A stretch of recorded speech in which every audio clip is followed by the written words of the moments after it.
بچا ہوا کھانا کوڑے پر یا گٹر وغیرہ کے اندر پھینکا جا سکتا ہے؟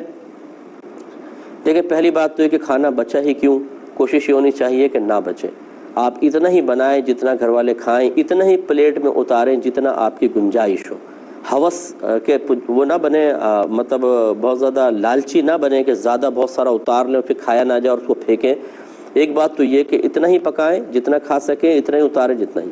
اس کے باوجود اگر بعض اوقات اندازہ کبھی غلط بھی ہو جاتا ہے یا بھوک کم زیادہ بھی ہوتی ہے، تو اگر کھانا بچ گیا ہے تو اس کو پھینکیں ہرگز نہیں، اسے کسی غریب کو دے دیں۔ بہت سارے غریب محلے میں ہوں گے یا کوئی ماسی وغیرہ آپ کے گھر میں ان کو دے دیں، یا اگر غریب بھی نہیں ہے تو کسی نہ کسی جانور کو ڈال دیں تاکہ جانور کھائے، وہ کھانے کا مطلب یہ صحیح مصرف ہو سکتا ہے۔ کتے کو ڈال دیں، وہ کھا جائے گا، یا کوئی چاول وغیرہ ہیں تو یہ آپ ایسی جگہ ڈال دیں کہ چڑیا وغیرہ یا کبوتر وغیرہ اس کو چگ لیتے ہیں، تو پھر یہ صحیح ہے۔ لیکن اب جو آخری آپ صورتحال بتا رہی ہیں کہ کھانا گٹر کے اندر یا اس طرح پھینکا، یہ قطعاً غلط ہے۔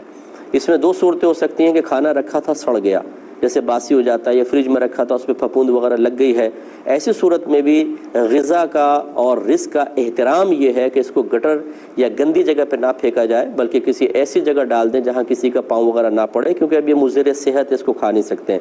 لیکن اگر ایسا ہے کہ کھانا کھانے کے قابل ہے، خراب نہیں ہے، تو اس صورت میں تو پھر دو گناہ ہوں گے۔ ایک رزق کو ضائع کرنا، دوسرا اس کا احترام نہ کرنا، اسے گندے مقام پر پھینک دینا، یہ دونوں بالکل غلط ہیں، اس سے اجتناب کرنا چاہیے۔